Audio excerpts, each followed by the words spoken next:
Welcome back, everybody. Thank you for tuning in to the Tomatolito Show once again. And I got a good one for you today. This is a special that I came across a few years back, and I didn't recall a lot of detail behind it. I remember sitting through it. I don't think I finished it. I ended up skimming through and then and changing it. I don't think I found it as interesting as I did this recent time. I came across it again, and it built some excitement behind me. Maybe it's because of the times right now. We're living good times right now. We're starting to experience some good times in the middleweight division, men's middleweight division, and the super middleweights. We're just around the corner from seeing this big fight between Canelo and Callum Smith. Billy Joe Saunders just fought. Danny Jacobs just fought. Golovkin's about to fight the night before Canelo, and he's game to be at either 160 or possibly move up to 168. So because of that, that seems to have inspired me to actually sit through this and actually appreciate what I was watching. Also, because of the recent Tyson and Roy Jones exhibition match that took place. So I sat through this. If you haven't watched this, if you watched this, check it out once again. I'm gonna link you guys the YouTube special. I'll leave you a link here so you could watch it through YouTube. And if you haven't watched this show originally aired. It was called. It aired by way of Sky Sports. It was called "The Gloves Are Off." It originally aired in 2013, and this was a roundtable setup in which Joe Calzaghe, Roy Jones, Steve Collins, Richie Woodall, and Chris Eubank end up sitting in a roundtable format. And Johnny Nelson, who was a famed cruiserweight champion for several years, he's the host of this Gloves Are Off special. And he's hosted several specials that you could catch through this Gloves Are Off format that Sky Sports puts out there. Several videos out there. This one was dedicated to the super middleweights, and it was awesome. I saw it. I actually got behind it. I started it as I was maybe about a quarter of the way. I started it again just to make sure that I hadn't missed anything, and it was exciting. Let's check out who was there at the table, and we'll even talk about maybe who should have been there, and that wasn't. So Richie Woodall is possibly the lesser known to American boxing fans, but I'm sure was well known to the hardcore boxing fans and even around the world. Richie Woodall ended up finishing his career with a 26-3 record. 16 of those victories came by way of knockout. He was a WBC super-middleweight champion, and that was his highest accomplishment. He actually faced two of the people that were sitting there across from him or in that table with them. He faced Roy Jones at the 1988 Seoul Olympics, in which he lost to Roy Jones, and that loss ended up getting him in third place. And he medaled with the bronze medal. He walked away with the bronze medal in the 88 Seoul Olympics. He retired after his loss. His last match was against another person that was sitting there at the table, and that being Joe Calzaghe. He challenged Joe Calzaghe for the WBO title, and he lost to Joe Calzaghe in a TKO loss in the 10th round, if I remember correctly. This happened in December of 2000, and shortly after that fight, he announced his retirement. So Richie Woodall, 26-3, 16 knockouts. Highest accomplishment was holding that WBC super middleweight championship, and won the bronze medal at the 88 Seoul Olympics. Solid career by Richie Woodall. Let's move on to another person that was there, another one of the fighters that was there at the table, Steve Collins. Steve Collins had a solid career, 36-3 overall, 21 knockouts. He was the WBO middleweight and super middleweight champ. He beat Chris Eubank, who was one of the people there at the table. He beat Chris Eubank twice. His fight with Joe Calzaghe was actually scheduled, and it fell through due to Steve Collins sustaining an injury just 10 days prior to the fight.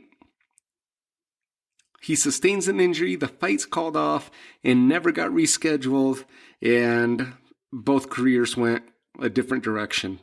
His fight with Roy Jones also was big talk. There was a lot of talk behind this fight taking place in the 90s. Steve Collins has come out numerous times, including in this same special. He is angry and going at Roy Jones, basically saying that Roy Jones ducked him. And it was so entertaining to see this because it kind of revived that fire, that flame inside of each one of these legends, these fighters. Steve Collins numerous times has made the claim that Roy Jones ducked him, that he dodged him and avoided him. The fight with Roy Jones never materialized. He retired in 1997 with a 15-fight win streak. So out of those people that at the table, he fought Chris Eubank, and that was it. He never faced Woodall. He never got the chance to face Calzaghe, and his fight with Roy never materialized. So awesome career by Steve Collins.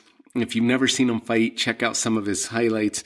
He's got awesome highlights. Richie Woodall also long reach. Tall fighter, long reach, uses reach very well, good power in his hands. Richie Woodall was more of a banger, more like a Mickey Ward style fighter.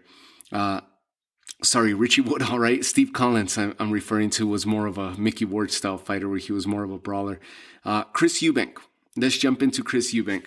The famed Chris Eubank, right? A lot of power, gritty, flamboyant, talked a lot. If you've ever known anything about Chris Eubank, he almost talked so much that people started not liking him. At first, they liked him. They liked how outlandish, how outspoken he was, so forth, and the showmanship. And then kind of people started turning on him towards the end of his career because of that, or the midway point towards the latter part of his career. People kind of started getting tired of it. Nonetheless, solid career. Chris Eubank, 45 wins, 5 defeats, 2 draws, 23 of those victories by way of knockout. He held the WBO middleweight title and held the WBO super-middleweight title as well. He lost to Steve Collins twice, who was there at the table. He lost to Joe Calzaghe. That loss to Joe Calzaghe, Calzaghe obviously retired undefeated, right? Joe Calzaghe came out years later admitting that his fight against Chris Eubank was one of the hardest fights of his entire career. So kudos to Chris Eubank, right? That's a pat on the back because he gave him possibly the toughest matchup of his career. He has 2 famous fights against Nigel Benn. Big sellout crowds, big hype behind those fights. Classic fights with Nigel Benn. Back and forth style fights. He retired in 1998 after back-to-back defeats to then cruiserweight champ Carl Thompson, and solid career overall, Chris Eubank. Next, let's dive into Roy Jones Jr., who was there, right? Roy Jones Jr. seems to be quite possibly the bigger of the names, at least the most notorious, aside from Joe Calzaghe. Now, Roy Jones Jr. finished his career with a 66-9 record, 47 of those victories by way of knockout. He was awarded a silver medal at the Seoul Olympics after the controversy that took place there at the Seoul Olympics where everybody saw him win, yet they award him the silver medal and gave it to the local fighter. If you don't know about the 1988 Seoul Olympics as far as boxing is related, and you don't know about this controversy that took place, check it out. Do your research. I'll leave that to you so you could actually form your own opinion as to what took place there.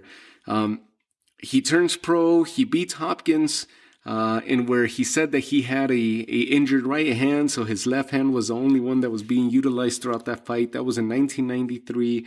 He beats Hopkins and takes the middleweight IBF title. He beat James Toney in James Toney's prime, and that was for the IBF super-middleweight title, and that was a year later in 1994. He beats Mike McCallum in 96 for the vacant interim WBC light heavyweight title. So he's already moving up from super middleweight to the light heavyweight. Jones was soon upgraded to full champion by the WBC. So he wins the interim light heavyweight title by beating Mike McCallum. That was a vacant title. And he got upgraded to the full champion status by the WBC when the former titleist, Fabrice Tiozzo, moved up to cruiserweight, vacated the title. Roy Jones became the main WBC champion at light heavyweight. He unified the WBC and WBA belt in 1998, those being the light heavyweight titles. He became the undisputed light heavyweight champion, as well as the first to unify the WBA, WBC, IBF titles at that weight since 1983. So in 98, 15 years had gone by since somebody had become the undisputed light heavyweight champion, and since somebody had unified those titles. So again, 1998, that was before the 4-belt era. So that was the 3-belt era, and he was the unified champ, WBA, WBC, IBF. He is noted for holding the WBC, WBA, IBF, IBO, NABF, WBF, and IBA light heavyweight championships, a record 7 belts at one time. So that's one of the records that Roy Jones holds to date. He beat John Ruiz, heavyweight John Ruiz, to capture the heavyweight title, and that happened in 2003. Roy Jones is notorious for that. He was known for having gone from 154 pounds all the way to heavyweight and being the only fighter to have accomplished that. He became the first former middleweight title holder to win a heavyweight title in 106 years.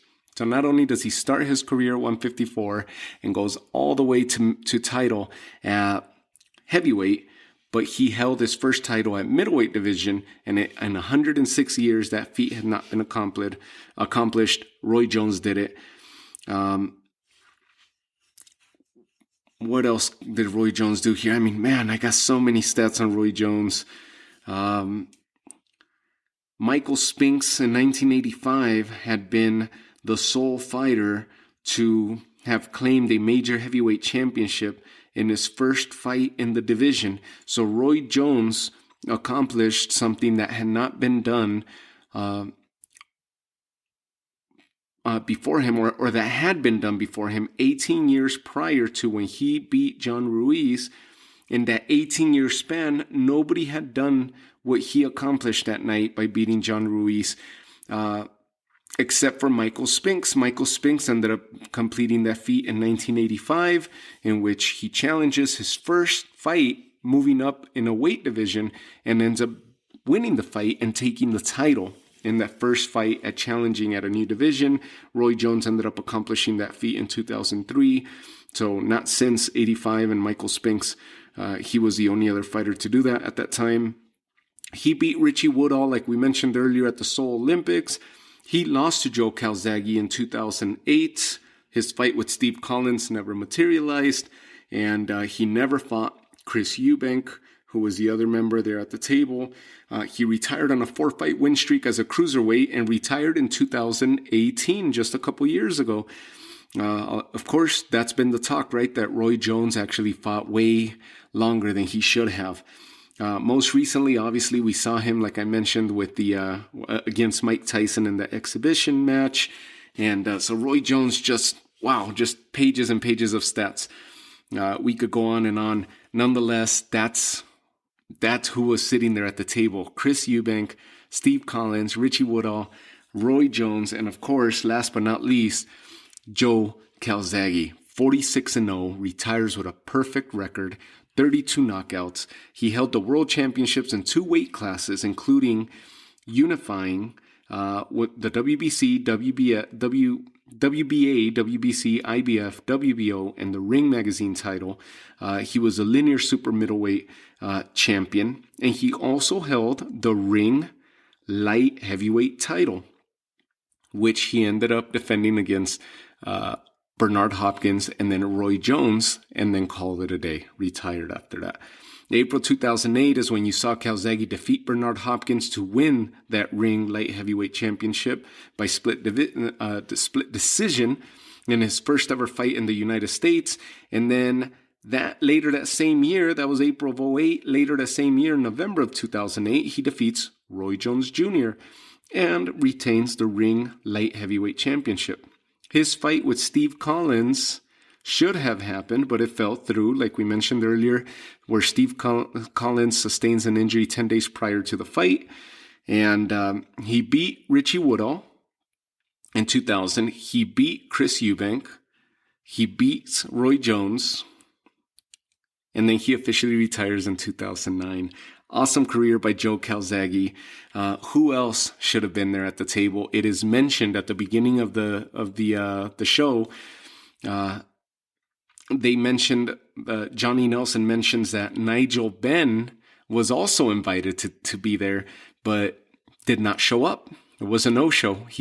Either he declines or he just didn't show up. They mentioned it, the way in which they brought that up was that he was just enjoying his life outside of the ring and away from boxing. So Nigel Benn should have been there and wasn't. Also an awesome career, awesome wars that he had against Chris Eubank and Steve Collins for that matter. Also, James Toney, I feel like should have been there at super middleweight, but wasn't. They bring up James Toney's name in the doc or in the show. Roy Jones actually brings him up, and they're talking about him. James Toney should have been there, and if James Toney was there with Roy Jones and James Toney, this thing would have been off the hook to have seen that. Nonetheless, super entertaining. I'll leave you the YouTube link so you guys could check it out. And it's a classic. And obviously, we're around the corner from seeing Canelo against Callum Smith. And this is all because of the super middleweight division, right? So I'm glad that I ran across this. And it's a perfect time to revisit what was and who were the names that were representing the super middleweight division back in the 90s and even the 2000s, right? And now it seems like all that fire, all those big names are starting to come back, and we're starting to get some more excitement in that 168 division. So check this out. I'll leave you guys the link. Thank you guys for tuning in once again, and I'll talk to you all soon. Take care.